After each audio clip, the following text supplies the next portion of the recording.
خلیفہ ثانی حضرت عمر فاروق رضی اللہ تعالی عنہ کے حالات زندگی اور سیرت پر پروگرام سنیے۔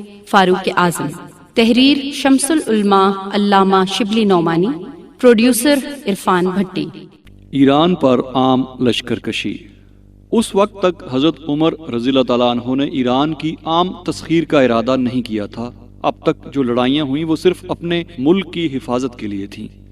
عراق کا البتہ ممالک محروسہ میں اضافہ کر لیا گیا تھا، لیکن وہ در حقیقت عرب کا ایک حصہ تھا، کیونکہ اسلام سے پہلے اس کے ہر حصہ میں عرب آباد تھے۔ عراق سے آگے بڑھ کر جو لڑائیاں ہوئیں وہ عراق کے سلسلے میں خود بخود پیدا ہوتی گئیں۔ حضرت عمر رضی اللہ تعالیٰ عنہ خود فرمایا کرتے تھے کہ کاش ہمارے اور فارس کے بیچ میں آگ کا پہاڑ ہوتا کہ نہ وہ ہم پر حملہ کر سکتے نہ ہم ان پر چڑھ کر جا سکتے۔ لیکن ایرانیوں کو کسی طرح چین نہیں آتا تھا۔ وہ ہمیشہ نئی فوجیں تیار کر کے مقابلے پر آتے تھے، اور جو ممالک مسلمانوں کے قبضے میں آ چکے تھے وہاں غدر کروا دیا کرتے تھے۔ نہاون کے مارکا سے حضرت عمر رضی اللہ تعالیٰ عنہ کو اس پر خیال ہوا اور اکابر صحابہ کو بلا کر پوچھا کہ ممالک مفتوحہ میں بار بار بغاوت کیوں ہو جاتی ہے؟ لوگوں نے کہا کہ جب تک یزد گرد ایران کی حدود سے نکل نہ جائے یہ فتنہ فرو نہیں ہو سکتا، کیونکہ جب تک ایرانیوں کو یہ خیال رہے گا کہ تخت کیان کا وارث موجود ہے اس وقت تک ان کی امیدیں منقطع نہیں ہو سکتی۔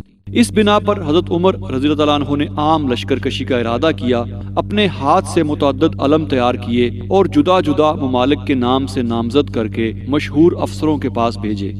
چنانچہ خراسان کا علم احنف بن قیس کو، سابورو اور شیر کا مجاشع بن مسعود کو، استغر کا عثمان بن العاص الثقفی کو، افسا کا ساریہ بن رحم الکنافی کو، کرمان کا سہیل بن عدی کو، سیستان کا عاصم بن مرو کو، مکران کا حکم بن عمیر کو، آذربائیجان کا عتبہ کو عنایت کیا۔ 21 ہجری میں یہ افسر اپنے اپنے متعینہ ممالک کی طرف روانہ ہوئے، چنانچہ ہم ان کے الگ الگ واقعات بیان کرتے ہیں۔ فتوحات کے اس سلسلے میں سب سے پہلے اصفہان کا نمبر ہے۔ 21 ہجری میں عبداللہ بن عبداللہ نے اس صوبے پر چڑھائی کی۔ یہاں کے رئیس نے، جس کا نام استندارت، اصفہان کے نواح میں بڑی جمعیت فراہم کی تھی، جس کے ہراول پر شہر برز جادویہ ایک پرانا تجربے کار افسر تھا۔ دونوں فوجیں مقابل ہوئیں تو جادویہ نے میدان میں آ کر پکارا کہ جس کا دعویٰ ہو تنہا میرے مقابلے کو آئے۔ عبداللہ خود مقابلے کو آئے، جادویہ مارا گیا اور ساتھ ہی لڑائی کا بھی خاتمہ ہو گیا۔ استندار نے معمولی شرائط پر صلح کر لی۔ عبداللہ نے آگے بڑھ کر جے یعنی خاص اصفہان کا محاصرہ کیا۔ فازو صفان یہاں کے رئیس نے پیغام بھیجا کہ دوسروں کی جانیں کیوں ضائع ہوں، ہم تم لڑ کر خود فیصلہ کر لیں۔ دونوں حریف میدان میں آئے۔ فازو صفان نے تلوار کا وار کیا۔ عبداللہ نے اس پامردی سے اس کے حملے کا مقابلہ کیا کہ فازو صفان کے منہ سے بے اختیار آفرین نکلی اور کہا کہ میں تم سے نہیں لڑنا چاہتا، بلکہ شہر اس شرط پر حوالے کرتا ہوں کہ باشندوں میں سے جو چاہے جزیہ دے کر شہر میں رہے اور جو چاہے نکل جائے۔ عبداللہ نے یہ شرط منظور کر لی اور معاہدہ صلح لکھ دیا گیا۔ اسی اثنا میں خبر لگی کہ ہمدان میں غدر ہو گیا۔ حضرت عمر رضی اللہ تعالیٰ عنہ نے نعیم بن مقرن کو ادھر روانہ کیا۔ انہوں نے 12,000 کی جمعیت سے ہمدان پہنچ کر محاصرہ کے سامان کیے، لیکن جب محاصرہ میں دیر لگی تو اضلاع میں ہر طرف فوجیں پھیلا دی، یہاں تک کہ ہمدان چھوڑ کر باقی تمام مقامات فتح ہو گئے۔ یہ حالت دیکھ کر محصوروں نے بھی ہمت ہار دی اور صلح کر لی۔ ہمدان فتح ہو گیا، لیکن ویلم نے رے اور آذربائیجان وغیرہ سے نامہ و پیام کر کے ایک بڑی فوج فراہم کی۔ ایک طرف سے فرخان کا باپ زمیندی جو رے کا رئیس تھا انبوہ کثیر لے کر آیا، دوسری طرف سے اسفندیار رستم کا بھائی وہ پہنچا۔ وادی رود میں یہ فوجیں مقابل ہوئیں اور اس زور کا رن پڑا کہ لوگوں کو نہاوند کا مارکا یاد آ گیا۔ آخر ویلم نے شکست کھائی۔ عروہ جو واقعہ جیسر میں حضرت عمر رضی اللہ تعالیٰ عنہ کے پاس شکست کی خبر لے کر گئے تھے، اس فتح کا پیام لے کر گئے تاکہ اس دن کی تلافی ہو جائے۔ حضرت عمر رضی اللہ عنہ ویلم کی تیاریاں سن کر نہایت تردد میں تھے اور امداد کا سامان کر رہے تھے کہ دفعتاً عروہ پہنچے حضرت عمر رضی اللہ تعالیٰ عنہ کو خیال ہوا کہ شگون اچھا نہیں، بے ساختہ زبان سے انا للہ نکلا۔ عروہ نے کہا کہ آپ گھبرائیں نہیں، خدا نے مسلمانوں کو فتح دی۔ حضرت عمر رضی اللہ تعالیٰ عنہ نے نعیم کو نامہ لکھا کہ ہمدان پر کسی کو اپنا قائم مقام کر کے روانہ ہوں۔ رے کا حاکم اس وقت سیاوش تھا جو بہرام چوبیں کا پوتا تھا۔ اس نے دنیاوند، تبرستان، قوس، جرجان کے رئیسوں سے مدد طلب کی اور ہر جگہ سے امدادی فوجیں آئیں، لیکن زمین دی جس کو سیاوش سے کچھ ملال تھا نعیم بن مقرن سے آ ملا۔ اس کی سازش سے شہر پر حملہ ہوا اور حملہ کے ساتھ دفعتاً شہر فتح ہو گیا۔ نعیم نے زمیندی کو رے کی ریاست دی اور پرانے شہر کو برباد کر کے حکم دیا کہ نئے سرے سے آباد کیا جائے۔ حضرت عمر رضی اللہ تعالیٰ عنہ کے حکم کے مطابق نعیم نے خود رے میں قیام کیا اور اپنے بھائی سوید کو قومس پر بھیجا جو بغیر کسی جنگ کے فتح ہو گیا۔ اس فتح کے ساتھ عراق عجم پر پورا قبضہ ہو گیا۔ اب ذکر کرتے ہیں آذربائیجان کی فتح کا۔ حضرت عمر رضی اللہ تعالیٰ عنہ نے آذربائیجان کا علم عتبہ بن فرقہ اور بکیر کو بھیجا تھا اور ان کے بڑھنے کی سمتیں بھی متعین کر دی تھیں۔ بکیر جب میدان میں پہنچے تو اسفندیار کا سامنا ہوا۔ اسفندیار نے شکست کھائی اور زندہ گرفتار ہو گیا۔ دوسری طرف اسفندیار کا بھائی بہرام عتبہ کا سدراہ ہوا، وہ بھی شکست کھا کر بھاگ گیا۔ اسفندیار نے بھائی کی شکست کی خبر سنی تو بکیر سے کہا کہ اب لڑائی کی آگ بجھ گئی اور میں جزیہ پر تم سے صلح کر لیتا ہوں۔ چونکہ آذربائیجان انہی دونوں بھائیوں کے قبضے میں تھا، عتبہ نے اسفندیار کو اس شرط پر رہا کر دیا کہ وہ آذربائیجان کا رئیس رہ کر جزیہ ادا کرتا رہے۔ مورخ بلازری کا بیان ہے کہ آذربائیجان کا علم حذیفہ بن یمانی کو ملا تھا۔ وہ نہاوند سے چل کر اردبیل پہنچے جو آذربائیجان کا پایہ تخت تھا۔ یہاں کے رئیس نے ماجروان، میمند، سرات، سبز، میانج وغیرہ سے ایک انبوہ کثیر جمع کر کے مقابلہ کیا اور شکست کھائی۔ پھر 8 لاکھ سالانہ پر صلح ہو گئی۔ حذیفہ نے اس کے بعد موقان و جیلان پر حملہ کیا اور فتح کے فریرے اڑائے۔ اسی اثنا میں دربار خلافت سے حذیفہ کی معزولی کا فرمان پہنچا اور عتبہ بن فرقد ان کی جگہ مقرر ہوئے۔ عتبہ کے پہنچتے پہنچتے آذربائیجان کے تمام اطراف میں بغاوت پھیل چکی تھی، چنانچہ عتبہ نے دوبارہ ان مقامات کو فتح کیا۔ نعیم نے جب رے فتح کر لیا تو ان کے بھائی سوید قوس پر بڑھے اور یہ وسیع صوبہ بغیر جنگ و جدل کے قبضہ میں آ گیا۔ یہاں سے جرجان جو تبرستان کا مشہور ضلع ہے نہایت قریب ہے۔ سوید نے وہاں کے رئیس روزبان سے نامہ و پیام کیا۔ اس نے جزیہ پر صلح کر لی اور معاہدہ صلح میں بتصریح لکھا کہ مسلمان جرجان اور دہستان وغیرہ کے امن کے ذمہ دار ہیں اور ملک والوں میں جو لوگ بیرونی حملوں کے روکنے میں مسلمانوں کا ساتھ دیں گے وہ جزیہ سے بری ہیں۔ جرجان کی خبر سن کر تبرستان کے رئیس نے بھی جو سپہدار کہلاتا تھا اس شرط پر صلح کر لی کہ 5 لاکھ درہم سالانہ دیا کرے گا اور مسلمانوں کو ان پر یا ان کو مسلمانوں پر کچھ حق نہ ہوگا۔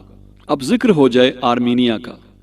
بکیر جو آذربائیجان کی مہم پر مامور ہوئے تھے، آذربائیجان فتح کر کے باب کے متصل پہنچ گئے تھے کہ حضرت عمر رضی اللہ تعالیٰ عنہ نے ایک نئی فوج تیار کر کے ان کی مدد کو بھیجی۔